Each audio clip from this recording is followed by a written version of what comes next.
दोस्तों नमस्कार।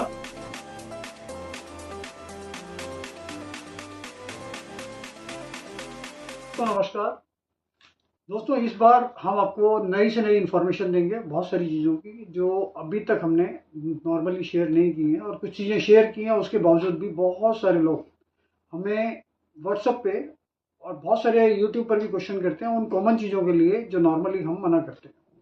तो आज हम इन्फॉर्मेशन दे रहे हैं कि क्या क्या चीज़ें जो बिल्कुल भी वैल्यूबल नहीं है और लोग हमारे ऑफिस पर लेकर आते हैं या हमें व्हाट्सएप करते हैं, जिससे हमारी मेमोरी फुल हो जाती है मोबाइल की। तो इसलिए हम दोबारा से एक बार सारी चीज़ें और रिपीट करेंगे कि वैष्णो देवी के सिक्के जो 5 रुपये और 10 रुपये के हैं। दूसरी चीज़ इसमें आती है 1985 एच मिंट मार्क। ये रिटर्न मिंट आता है, फॉरेन मिंटेड है, और ये बहुत बड़ी क्वांटिटी में बना है। और बहुत सारे नेगेटिव जो प्रोफाइल के यूट्यूब वाले हैं जो लाखों करोड़ रुपए की वैल्यू बताते हैं, उसमें ये कॉइन ये भी है 1985 एच मिंट मार्क। इसके साथ साथ इंदिरा और नेहरू 5 रुपये इंदिरा गांधी का एक कॉइन आता है, वो बड़े साइज का आता है। तो लोगों में रूमर्स ये होती है कि भाई ये कॉइन महंगा होगा, जबकि उसकी वैल्यू 20, 25 और 30 रुपये के आसपास होती है। इससे ऊपर उसकी वैल्यू नहीं है। इसके साथ साथ एक कॉइन आता है नेहरू का, पंडित जवाहरलाल नेहरू का। तो ये भी 5 रुपये का बड़ा कॉइन है। इस कॉइन की भी वैल्यू 20, 25, 30 यही होती है एज पर कंडीशन। तो ये वाले कॉइन भी नॉर्मली हम परचेज कर लेते हैं, लेकिन लोगों के साथ जब वो एक्सपेक्ट करके आते हैं ये लाखों रुपए के हैं, तो उनको बहुत ज़्यादा फ्रस्ट्रेशन होता है कि भाई हम तो सोच के आए थे इसके लाखों रुपए हैं और इसकी वैल्यू सब 20 से 25 रुपये, 30 रुपये होती है।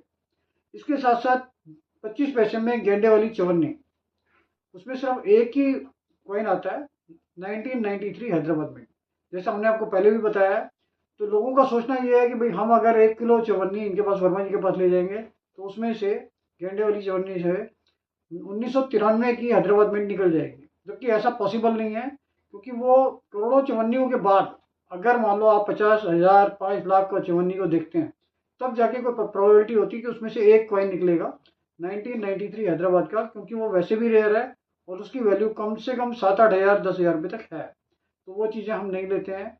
इसके साथ साथ इसमें बंदर छाप कॉइन आते हैं, बहुत सारे कॉइन, हाफ आना और बड़े बड़े कॉइन जो मार्केट में नए बन रहे हैं और मार्केट में पटरी पे दूसरे सोर्सेज से लोग बेच रहे हैं।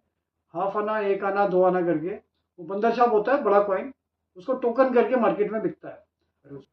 इसी तरीके से 50 पैसे स्टील वाले, उसमें भी कुछ ही डेट्स हैं जो रेयर और स्केयर्स हैं, बाकी मेजोरिटी उसमें भी कोई रेयरिटी नहीं आती। तो हम 50 पैसे स्टील वाले भी नहीं लेते। अब हम क्या चीज़ें लेते हैं, हम कॉमन चीज़ें भी ले रहे हैं, बहुत सारी चीज़ें ले रहे हैं हम। जैसे मान लो आपके पास एल्युमिनियम कॉइन है जो पहले 1 पैसे, 2 पैसे, 3 पैसे, 5 पैसे, 10 पैसे, 20 पैसे में आता था।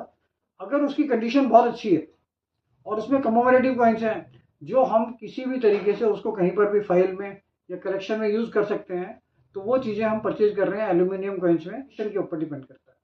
इसके साथ साथ 2 पैसे, 5 पैसे, 10 पैसे, फिर 25 पैसे, 50 पैसे, 1 रुपया, 2 रुपया, ये भी कॉपर निकल के कॉइन आते हैं। इसमें रेयरिटी कम होती है। 2 पैसे में रेयरिटी बहुत कम होती है, फिर 5 पैसे में भी 1 या 2 ही डेट हैं, 10 पैसे में भी डेट ज़्यादा कोई रेयर नहीं है। तो इस तरीके के जो कॉमन कॉइन है, अगर इनमें कोई रेयर कॉइन है तो वो हम अलग से वैल्यूशन देते हैं। लेकिन कॉमन कॉइन्स भी हम ले रहे हैं, लेकिन इसका मेटल वैल्यू के हिसाब से या उससे ऊपर रेयरिटी नहीं आती, क्योंकि हम जो फाइलें बनाते हैं उसमें सारे कॉइन्स यूज़ होते हैं और ये कॉइन्स हमें डेट वाइज, मिनट वाइज अलग अलग करके उस फाइलों में यूज़ करने होते हैं। तो हमारी परचेजिंग इन चीज़ों की भी हो रही है, लेकिन इसकी कंडीशन सही होनी चाहिए। कंडीशन कोई भी हल्की होगी तो हम इसको नहीं लेंगे।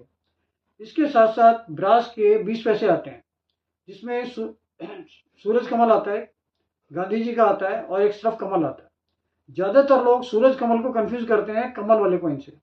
कमल वाला जो कॉइन है 20 पैसे में, वो सबसे कॉमन है। लेकिन जो कॉइन कमोमरेटिव सूरज कमल का आता है, जिसमें ऊपर सूरज होता है, नीचे कमल बना होता है, उसकी वैल्यूशन अच्छी है। तो इस तरीके की चीज़ें हम अपने ऑफिस में ले रहे हैं कॉइन से रिलेटेड।